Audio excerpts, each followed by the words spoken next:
Fala pessoal, tudo bem? Retomamos mais um vídeo de treinamento. Hoje a gente vai passar umas informações para vocês sobre controle das suas emoções e ao mesmo tempo falar sobre alguns pilares fundamentais para a pessoa que quer ter sucesso. E quando a pessoa quer ter sucesso, já começando por essa palavra, a gente está falando de algo que... O que seria sucesso? O que realmente faz sentido para ti com a palavra sucesso? Quando a gente vê sucesso, tu tem duas coisas que são básicas se tu está buscando esse desenvolvimento. Elas são autoconfiança e a convicção. Então, autoconfiança é tu acreditar que é possível, porque se tu acredita que pode, tu tá certo. Se tu acredita que não pode, tu tá certo também. Já dizia na Bíblia, tudo é possível para aquele que crê. Então, a partir do momento que tu acredita em algo, aquilo vai se concretizar, porque tu acredita genuinamente. Então, se a gente está falando sobre sucesso, muita gente olha, poxa, o que é uma pessoa de sucesso? Ah, é aquela pessoa que tem tais conquistas, é aquela pessoa que tem a casa dos sonhos, tem o carro dos sonhos. Só que uma coisa que a gente tem que ter muito claro é que sucesso não é sobre ter, é sobre ser. E a partir do momento que tu entende que o sucesso não é sobre o que você tem, mas o que você se torna, sobre o que realmente a confiança que você exala, a tranquilidade, a leveza, tudo isso é realmente o que importa. Esse é o básico de que quem que tu tem que se tornar. Inclusive, tem algumas pessoas que falam sobre que tu precisa ser milionário não pelo dinheiro, mas pela pessoa que tu vai se tornar para se tornar um milionário. O quanto que tu vai ter que se desenvolver, o quanto que tu vai ter que criar disciplina, organização, gestão, tudo isso é fundamental. Mas falando um pouquinho sobre alguns pontos, e ao mesmo tempo outra coisa que é importante é que esse ser não é sobre o que os outros querem que tu seja, mas sobre o que você quer realmente. Porque a partir do momento que tu faz algo porque alguém quer, tu vai estar vivendo o teu falso eu. Porque a tua verdade, ou seja, as coisas que tu acredita, é uma verdade para você. E tu tem que também entender que as verdades, elas mudam. Uma verdade que tu tem hoje não é a mesma verdade que tu vai ter talvez daqui a 2 anos, 5 anos, 10 anos. Essa verdade também muda. Vamos dar um exemplo claro. Pega o ovo anteriormente, o ovo antigamente era algo muito positivo. Hoje em dia, daí ele parou de ser tão positivo. Tu tem que cuidar a gema, tem que comer mais a clara, daí depois já caiu tudo que pode comer tudo integralmente, então ele vive mudando. Já quantas vezes a gente já teve essa discussão? Antigamente se falava que tinha que comer pão, hoje já não pode mais comer pão. Falava também que leite era maravilhoso, hoje já tem que cuidar porque tem lactose. Então as verdades, elas a gente não pode usar como verdade absoluta, porque se for uma verdade absoluta, tu te aprisiona, tu é escravo dela. E a gente entender que o mundo muda e que nós precisamos nos adaptar e evoluir é fundamental. Mas principalmente tome cuidado em não ser aquela pessoa que tu coloca verdades suas em outras pessoas. Eu vejo muita gente querendo cuidar da vida, por exemplo, dos pais. Eu sei que dos nossos filhos é nosso papel fazer o processo de educação, mas os nossos pais têm a vida deles. E a gente não pode substituir o fluxo normal das coisas de querer nós ser pai dos nossos pais e querer dizer para ele, não, o ideal é tu fazer assim, o certo é fazer dessa maneira. Talvez esse certo é uma verdade para ti, não é uma verdade para ele. E quando a gente começa a entender, começa a abrir a nossa mente, a gente começa a focar em nós. Porque a gente tem esse sentimento de que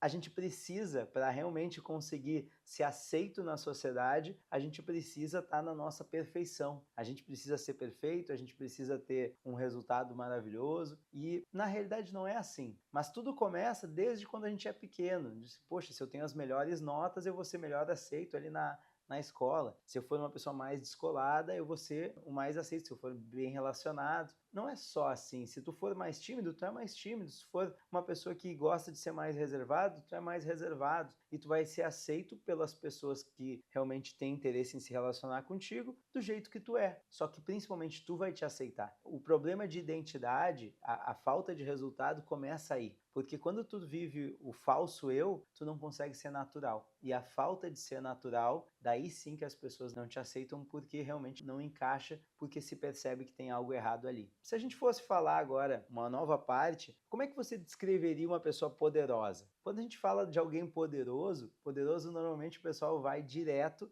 também para alguém com grandes posses, alguém com grandes resultados, alguém que construiu coisas grandiosas, mas a pessoa poderosa de verdade não é o cara mais musculoso, não é aquela pessoa que realmente tem mais dinheiro. A pessoa mais poderosa é quem tem controle das suas emoções. A pessoa que consegue lidar em diferentes ambientes, tanto mais tranquilos como extremos de alta pressão, ela consegue controlar os seus sentimentos, ela consegue ser natural nos seus sentimentos, ela consegue ter essa leveza. E essa parte de controlar as suas emoções, nós temos 4 principais emoções que são as emoções que regem como é cada pessoa, que seria a tristeza, a alegria, a raiva e o medo. E a gente tem que entender que essas 4 são a base e que daí tem outras, digamos, todas as demais são subcategorias. Mas o nosso corpo ele é controlado por 4 emoções. Então, o que eu vou falar para vocês? Se a gente for falar da primeira, que é a tristeza. A tristeza, ela é um dos pilares. Todo mundo olha para a tristeza e visualiza algo totalmente negativo, que a tristeza é quando tu está chateado, quando acontece alguma coisa, talvez tu venha a perder um parente e tu sente realmente mal, e que a tristeza é um lado mais negativo. Só que a gente tem que aprender que realmente tem um lado positivo e um lado negativo. O lado negativo da tristeza é que tu começa a se vitimizar, e esse é o pior de todos. Por quê? Porque tu acha que tu não consegue porque aconteceu tal coisa. Ah, eu não consigo por conta da minha família.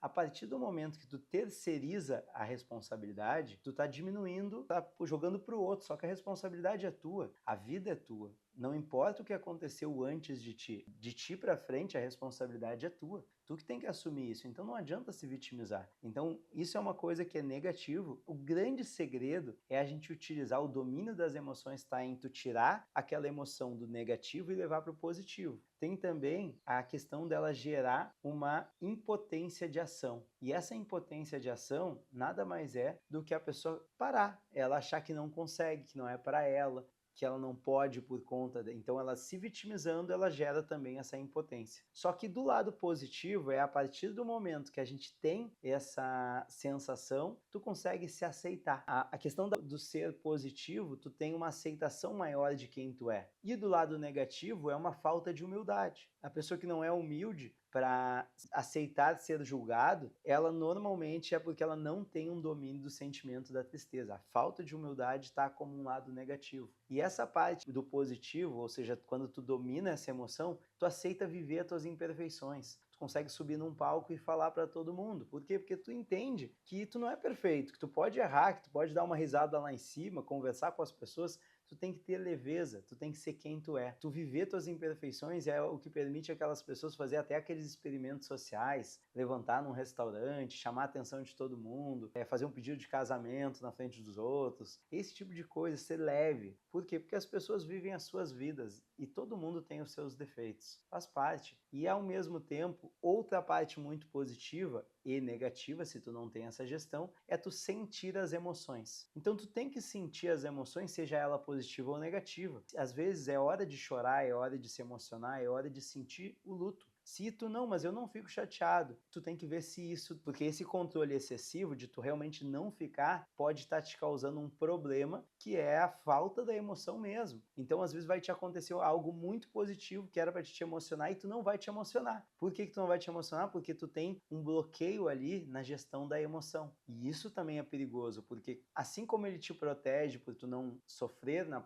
no momento ruim, tu também não vai viver o momento bom. Então isso é bem delicado, porque senão a vida começa a ficar sem sal. Tem também a questão de ter mais empatia, porque as pessoas, nesse momento da tristeza, eles têm aquela tentativa de tirar a pessoa daquele momento. Tu vê um amigo que está triste, tu tenta levantar o ânimo dele, levantar, ou seja, tu entende ela, que ela tá triste, mas tu julga, porque tu tá tentando tirar ela daquele sentimento. Só que tu não pode fazer isso. Às vezes a pessoa quer ficar um pouquinho de luto, ela quer ficar mais reservada, mais na dela. Claro que se isso aí já tá por muito tempo, a gente vai lá para tentar realmente ajudar. Mas se é alguma coisa recente que tá doendo, tem que deixar um pouco. E a empatia é o quê? É entender sem julgar. Então tu ser uma pessoa empática é aquela pessoa que realmente entende o que está acontecendo, entende uma situação e ela não julga, ela deixa o fluxo normal das coisas acontecerem. Ao mesmo tempo, é o que todo mundo conhece, a partir do momento que tu consegue te emocionar, chorar, descarregar, tu consegue aliviar tensões traumáticas. Então ele tem o lado positivo, a gente não tem que olhar para um sentimento e olhar o lado negativo dele, ele é fundamental. Assim como se a gente for falar do medo, que é outra emoção que tu tem que aprender a gerir, a emoção tem o lado positivo e o lado negativo. Tá, mas qual que é o lado negativo? O lado negativo é o que todo mundo conhece, que é a questão de congelamento. Se tu tá com medo, tu paralisa. Ou seja, aconteceu, tem pessoas que às vezes tu tá, digamos, tu estivesse na floresta, tu vê um leão na tua frente, tem gente que vai correr, tem gente que vai congelar, vai ficar paralisado. Assim como uma situação de acontece um assalto, acontece uma situação, tem gente que vai agir com medo, ela tem um impulso, assim como tem pessoas que congelam para valer. E o medo, às vezes, também é medo de empreender, é medo de sair do trabalho que tá, é medo de acreditar em si mesmo. E tudo isso faz tu ficar travado, porque esse congelamento também é tu travar situações no teu relacionamento. Tu às vezes não tá num relacionamento bom e tu tem medo de terminar e começar outro, porque tu acha que talvez tu vai ficar sozinho, que isso não vai ser bom para ti. Tu paralisa, tu continua naquele relacionamento que não tá legal. E eu não tô dizendo sobre continuar ou não continuar, ou se um relacionamento tu tem que interromper no meio. Não, tu que tem que saber, a verdade é tua, a verdade não é minha e eu não posso imputar a verdade em ninguém. Tu tem que olhar o que é bom para ti e a partir do momento que tu olha o que é bom para ti, tu tem que tomar as tuas decisões, mas tu tem que controlar tuas emoções para que elas não te controlem. Porque a partir do momento que ou a gente controla as nossas emoções ou as emoções nos controlam. Isso é uma regra. Então não tem muito o que fazer. Parte negativa então, congelamento e insegurança, porque tu se sente inseguro, impotente, tudo e tu trava. Do lado positivo, a partir do momento que tu tem medo, tu protege a tua integridade física, moral e social. O que é proteger a tua integridade física, moral e social? Eu estava num treinamento, inclusive um dos meus corretores falou assim, não, se eu tiver medo de morrer, eu não me arrisco. E é real. A partir do momento que tu tem receio, medo, tu vai olhar se tu vai ou não vai, se aquilo lá não pode acontecer alguma coisa contigo. Tu tem medo pela tua família, então tu vai te cuidar mais, tu tem medo por tudo que tu quer fazer, só que isso se chama o quê? Planejamento. Tu se planeja mais. Faz com que tu olhe, poxa, isso aqui pode dar errado, então eu vou desse jeito. Isso aqui para dar certo, eu tenho que fazer isso, isso, isso e aquilo, porque eu tenho medo que tal coisa aconteça. Então, percebe que se tu viver a emoção do medo como uma ferramenta para te planejar mais e ao mesmo tempo para te proteger, para inibir que as coisas aconteçam, as coisas que tu tem medo, tu consegue utilizar ela de maneira positiva, então ela pode ser muito boa, desde que tu realmente utilize ela da maneira correta. Tu tem que realmente sentir o medo para se planejar. Não que o medo tenha que te congelar, não é isso. Mas o sentir ele é obrigatório para que tu possa montar um planejamento. Show? Ao mesmo tempo, nós temos a alegria, e a alegria ela é fácil de falar porque as pessoas buscam muito alegria para te ter mais prazer, entusiasmo, ser aquela pessoa motivada, ser uma pessoa simpática que as pessoas gostam de estar perto. Isso são qualidades que tu tem sendo uma pessoa alegre. Mas ao mesmo tempo, a partir do momento que tu exala e que tu tá muito alegre, muito leve, o que é isso? É a busca por dopamina. Tu busca sempre estar com aquela satisfação em alta. Qual que é o lado negativo das pessoas que buscam muita dopamina? É justamente esse, é se tornar na busca por dopamina. Isso pode acarretar em vícios, pode acarretar em picos emocionais, aquela pessoa que se emociona, fica muito motivada, do nada ela tá triste, ela vai tendo esses grandes picos, por quê? Porque ela puxa muito esse sintoma. Então,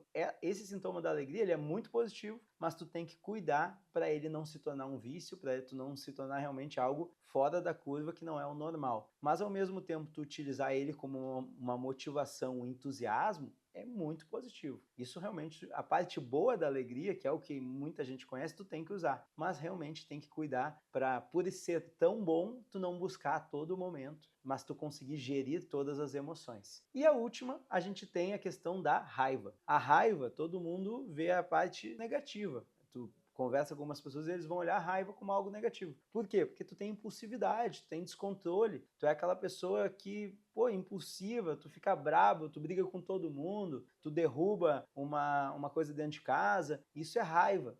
A raiva, ela gera esse aumento de tensão, o teu coração dispara, tu tem uma situação onde ele fica bem mais forte, essa parte. Mas ao mesmo tempo, a partir do momento que tu tem a questão da raiva, tem uma situação também que é a raiva, ela te dá uma força a mais, ela te dá um ânimo a mais. Inclusive, a gente pode dar exemplos. Por exemplo, aconteceu alguma coisa com a tua família, tu vê que está acontecendo, alguém invadiu a tua casa, tu vai achar uma força que tu não tem. Se tu tem que enfrentar um animal perigoso numa floresta, a força que tu não tem por raiva, por necessidade, exala a raiva e tu vai ter mais força. Então a raiva ela te dá forças que às vezes a gente não tem.